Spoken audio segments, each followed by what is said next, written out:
good to be back on the road after spending a little downtime with my family, recharging my own batteries, so to speak.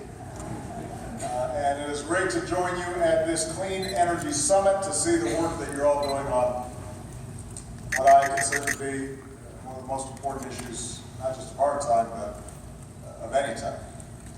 I want to thank Mandalay Bay, MGM's chairman, Jim Byrne, for hosting us today. I want to thank my dear friend, your outstanding senator, Harry Reid, for holding this summit. And for keeping us focused on this challenge. I want to thank him, by the way, for a strong statement over the weekend in support of a deal that is going to make sure that Iran does not get a nuclear weapon.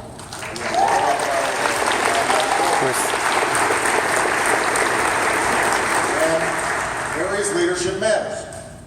It sends a message that Congress should support this historic diplomatic breakthrough and not block it over the objections of most of the world. It reflects the best of American foreign policy. We don't rely on bluster or bravado. We focus on strong principled diplomacy that prevents Iran from obtaining a nuclear weapon and showing once again to the entire world what American leadership really means. Now, we're here today because we believe that no challenge poses a greater threat to our future than climate change. It's something that I've spoken at length about a few weeks ago. It's something that I'll speak about at length next week when I travel throughout Alaska. But we're also here because we hold another belief, and that is we are deeply optimistic about American ingenuity. We think we can do good and do well at the same time. We believe we have the power, the dynamism, the creativity to solve a big problem while keeping the engines of the American economy moving.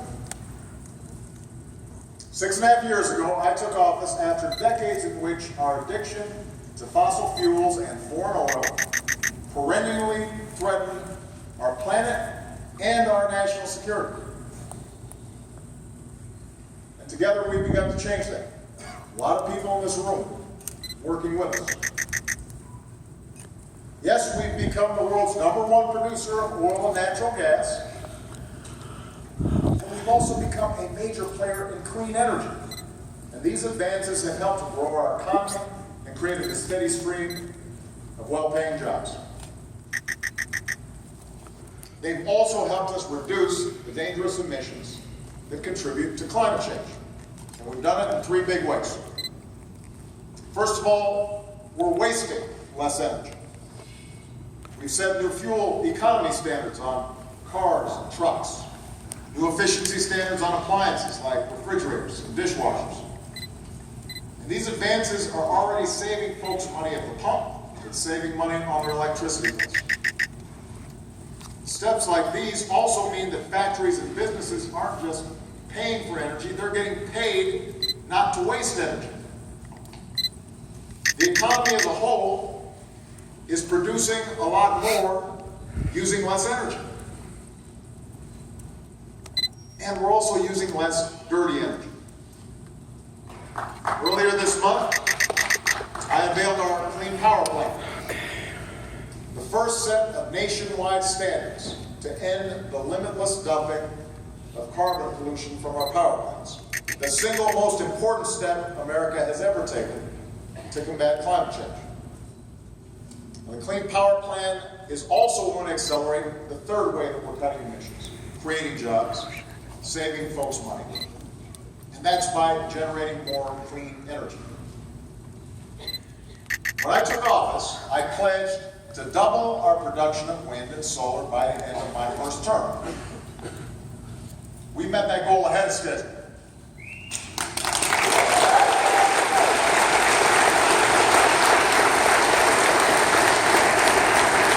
As just mentioned, 6 years ago, the Recovery Act marked the single biggest investment in clean energy in our history. And by the way, what we did was not revolutionary. We we did what the federal government has always done. We invested in promising new technologies to spur private sector investment and innovation all across the country. Today, there are thousands of renewable energy projects employing tens of thousands of Americans all across the country. Right here in Nevada, for example, renewable energy generation has increased 180% since I took office. Today, America is #1 in wind power, generating 3 times as much wind energy as we did in 2008. There are now more than 500 wind manufacturers across 43 states supplying the wind industry, an industry that supports more than 50,000 jobs and supplies enough energy to power 16 million homes. Some states have made even greater strides. Last year, for example, Iowa generated nearly 30% of its electricity from the wind. If we keep investing in wind rather than making short-sighted cuts or chasing mindless austerity, wind could provide as much as 35% of America's electricity and supply renewable power in all 50 states by the year 2050.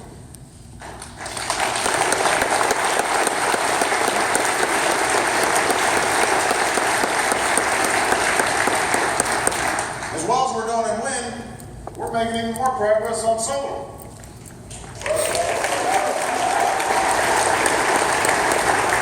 I notice we got a lot of sun around here. America generates 20 times as much solar power as we did in 2008. 20 times. Last year was solar's biggest year ever. Prices fell by 10%, installations climbed by 30%. Every 3 minutes, another home or business in America goes solar. Every 3 weeks, we installed as much solar capacity as we did in all of 2009. And the world's largest solar installation came online last year, with 9 million solar panels generating enough electricity to power more than 100,000 homes with clean, renewable energy. Not in Germany, not in China, not in Saudi Arabia, right here in the United States of America.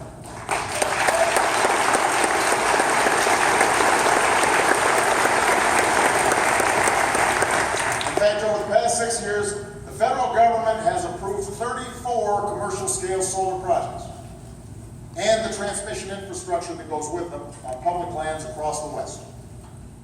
We approved one new project just today in California that will ultimately power another 100,000 plus homes. And right here in Las Vegas, we've cut the time it takes to permit solar projects in half.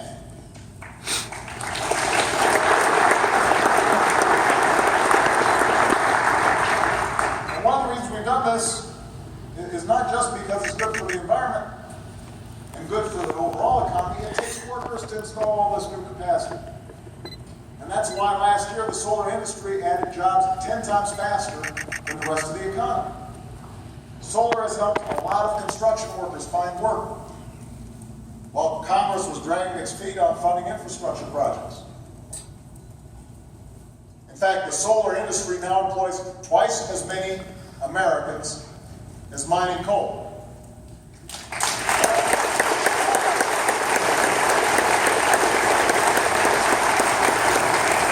We're helping more veterans find work with our Solar Ready Vets program, with the goal of training 75,000 solar workers who have been veterans by 2020. That is the goal we will achieve.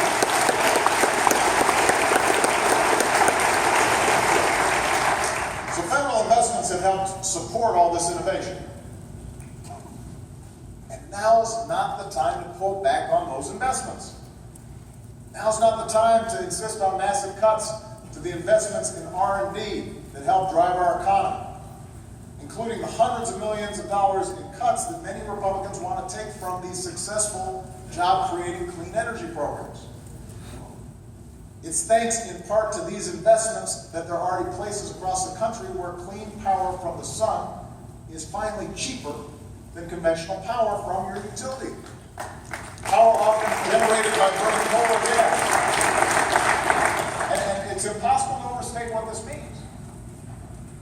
For decades, we've been told that it doesn't make economic sense to switch to renewable energy. Today, that's no longer true.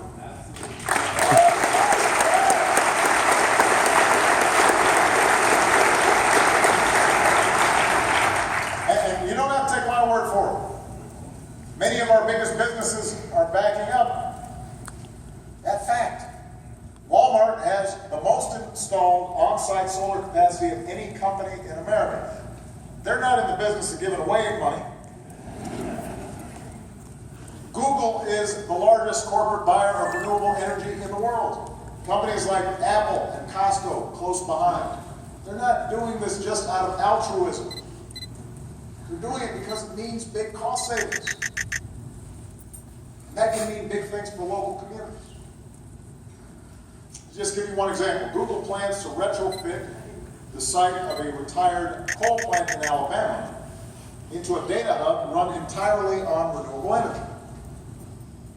Recently, they created a new online tool that lets you plug in your address to see if solar power is the smart choice for you. So if you care about climate change, the very fact that companies realize clean energy and energy efficiency are not only cost effective but cost saving should give you a big jolt of hope. The point is, America's making incredible progress on this issue. That's one of the reasons why I recently committed this country to getting 20% of our energy from renewables beyond hydroelectric power by 2030.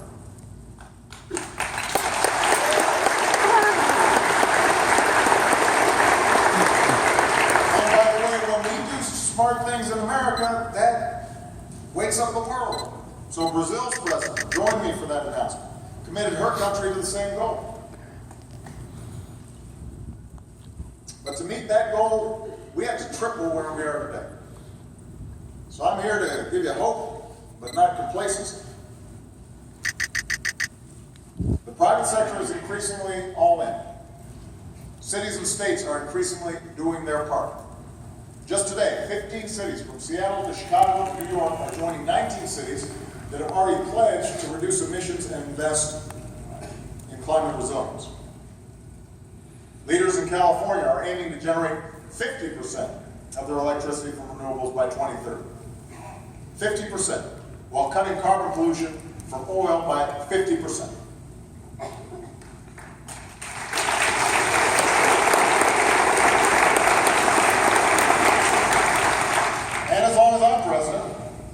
The federal government is going to do its part beyond the investments that we've already made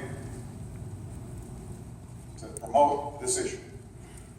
So last month we announced a new initiative to make it easier for businesses and low-income households to install low-cost solar. Today we're announcing new public and private sector commitments that will add new solar capacity on more than 40 military bases. And that's an investment that will create jobs, save taxpayer dollars, and reduce emissions. The Department of Energy is announcing a new push to deploy innovative distributed energy resources like microgrids or rooftop solar with battery storage, and will offer loan guarantees for projects like these. And we're going to make it even easier for individual homeowners to put solar panels on the roof with no upfront cost. So specifically, we're going to take steps to expand the use of a tool we call PACE, which helps you pay for solar panels through the future savings on your energy bills.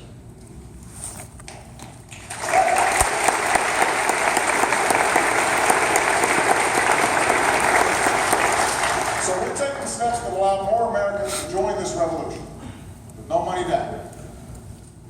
You don't have to share my passion for fighting climate change. A lot of Americans are going solar and becoming more energy efficient, not because of tree huggers, although trees, are important. Just wanted you to know. But because they're cost cutters. They like saving money. And I'm all for consumers saving money. Because that means they can spend it on other stuff. Solar isn't just for the green crowd anymore. It's for the green eye-shade crowd too. And we still got a lot of work to do. And significant obstacles remain. Obviously, all of you know that very well. For all the promise of solar, it's still a small share of our economy, energy mix, less than 1%. Wind makes up almost 5%. But here's the thing, solar made up almost 1/3 of all new generating capacity last year. Wind power made up another 20%. So we see the trend lines. We see where technology is taking us, we see where consumers want to go. And that, let's be honest, has some big fossil fuel interests pretty nervous. To the point where they're trying to fight renewable energy. Now, it's one thing if you're consistent in being free market. It's another thing when you're free market until it's solar that's working and people want to buy, and suddenly you're not for it anymore. That's a problem. There's a big shift going underway that goes beyond simply putting solar panels on your home. Yes, the number of homes with rooftop solar has grown from fewer than 20,000 to about 600,000 over the past decade or so. More than 80% of that capacity was added in the past 4 years. But the real revolution going on here is that people are beginning to realize they can take more control over their own energy. What they use, how much, when. For decades, our energy system basically worked one way. Utilities generated power, usually by burning fossil fuels. They ran lines into the home or business. We paid for it. It wasn't a real exciting business. There wasn't a lot of innovation. We didn't think about it much in our daily lives until the energy bill came in the mail. And the economy grew under that model at a time when we were less worried about dependence on foreign fuels and at a time when we were less conscious about the impacts it was having on the environment.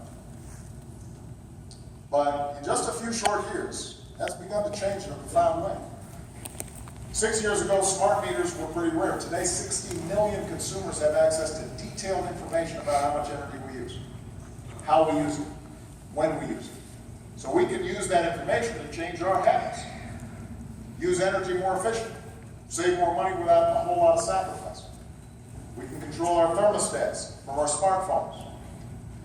New appliances and smart devices can tell when energy prices are cheapest, and do laundry or wash the dishes or charge our car at those times.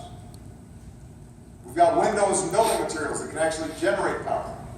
And we can even tell our utility company that we want our homes powered by renewable energy, or we can call up a contractor and put solar panels on our roof by the weekend. And that empowers us not only to generate affordable clean energy, but to store it in battery packs or sell it back to the grid. That's power. That's the future. That's happening right now. It's an American energy revolution that's like evolving from the telegraph to the smartphone in less than a decade. It's happening fast. Now the good news is some utilities recognize this. They see what's happening. They're adapting their business model to seize the opportunities of this emerging energy reality. We have to lift up some of those success stories and the innovations that are taking place. So San Antonio's municipal utility is standing up its own rooftop solar program. Southern companies partnering with Nest and Tesla on power storage so we can use renewable energy better. Oklahoma Gas and Electric is empowering its customers to enroll in smart metering that uses electricity when it's cheaper, not when it's most expensive. But while change this fast presents new opportunities, it is invariably going to create resistance from some fossil fuel interests who want to protect the old, outdated status quo. And there are some legitimate issues around how does a new distributed system work. Folks have some costs. How do we deal with those things? And those are important for us to address. But when you start seeing massive lobbying efforts backed by fossil fuel interests or conservative think tanks or the Koch brothers pushing for new laws to roll back renewable energy standards or prevent new clean energy businesses from succeeding, That's a problem. That's not the American way. That's not progress. That's not innovation. That's rent-seeking and trying to protect old ways of doing business and standing in the way of the future. I mean, think about this. Ordinarily, these are groups that tout themselves as champions of the free market. If you start talking to them about providing health care for folks who don't have health insurance, they're going crazy. This socialism is going to destroy America. But in this situation, they're trying to undermine competition in the marketplace and choke off consumer choice and threaten an industry that's churning out new jobs at a fast pace.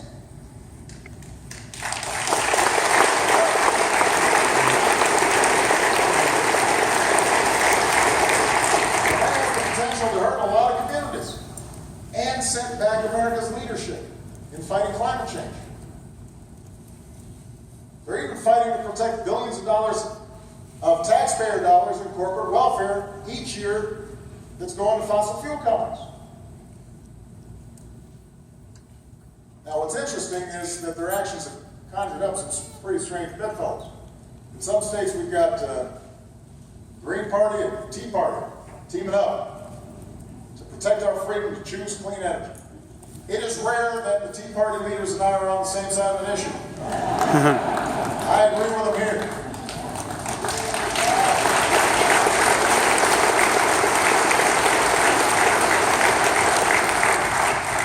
And just because I agree with them, I don't want them to change their minds. I promise there are all kinds of other things you can whoop me on. But this is important. And they are absolutely right on this fight. This is not and should not be a Republican versus Democratic issue. This should be an issue that can bring everybody together.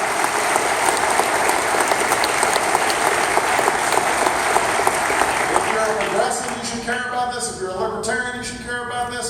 If you just want to save some money, you should care about it. And if you care about the future of our children and grandchildren, you should care about it.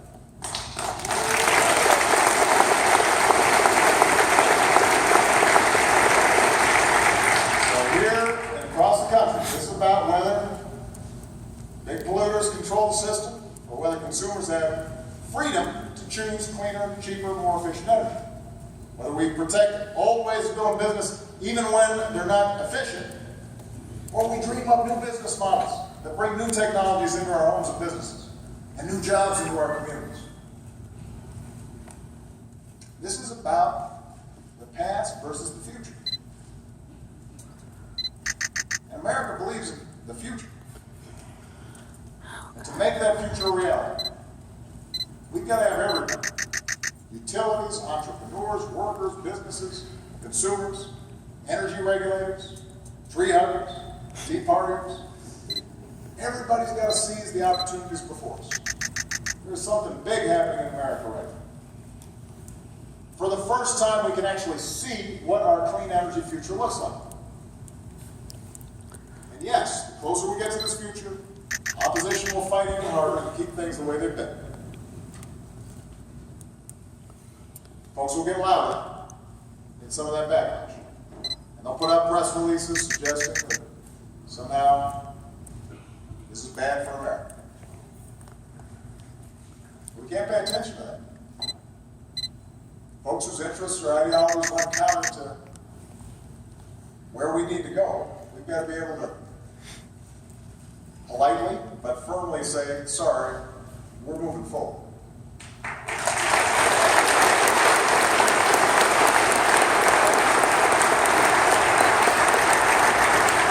And anybody who suggests that moving to a clean energy economy is going to somehow cripple our economy or lead to fewer jobs, if they hold up snowballs in February, that somehow disproves decades of scientific data. If they suggest that we got to set our sights lower and do less or delay action because we can't figure this stuff out, I just want everybody to remember we've heard these arguments before. We have engaged in this debate many times before. It's taken different forms, but this is an age-old debate in America.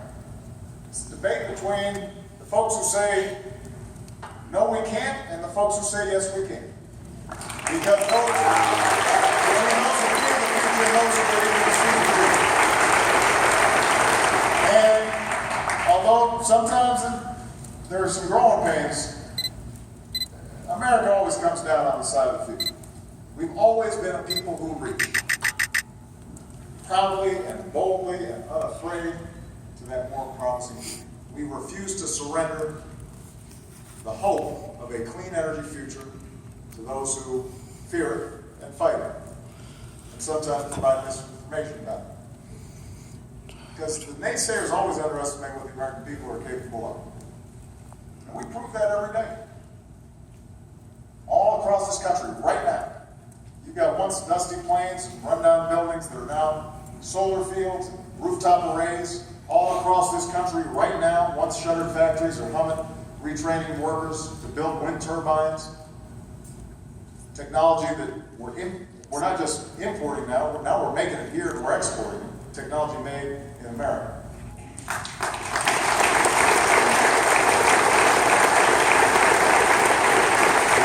All across this country, once darkened plants are now full of rehired auto workers manufacturing some of the world's most energy efficient cars.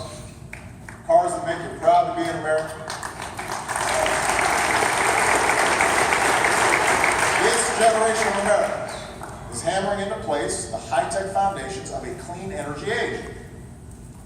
The same people who first harnessed the power of the atom, the power of the sun. The same spirit of people who connected the continent by road, by rail. Who connected the world through our science and our imaginations. The same people who set foot on the moon and put a rover on Mars. Probes the farthest reaches of our solar system. That's what Americans do. We can do anything. And you guys are proving it every single day, and I'm going to be right there beside you. Congratulations.